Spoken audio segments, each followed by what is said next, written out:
This has come in from Alistair. For those who are saying, because we were talking at the beginning of the programme about trees, and he says there are those who say trees are far older than 6,000 years old. And he says Tycho in Norway is supposed to have a tree that is 9,500 years old. Pando in Fish Lake National Forest, Utah, 80,000 years old, etc. What's the best way to respond to them? How can the science and dating methods be so wrong, he says?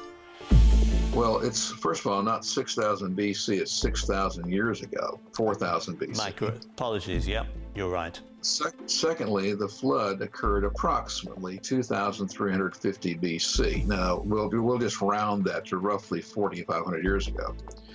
Now, the oldest trees on Earth, really, is like the bristlecone pines, again, are less than 4,000 years old. Now, when it comes to these people who are talking about trees that are literally so old that they would have to be before creation, what they don't realize is that evolutionists will make these wild claims based on tree counts of rings and so forth, but many species of trees will actually grow multiple rings in a given year. Bristlecones will produce often more than one ring a year. The same thing is true of these trees that are growing in very harsh northern or very southern environments where their growing periods are very short. And what really happens, for instance, in the case of the bristlecones, if it rains, they'll grow a ring. If it's dry, they dormant.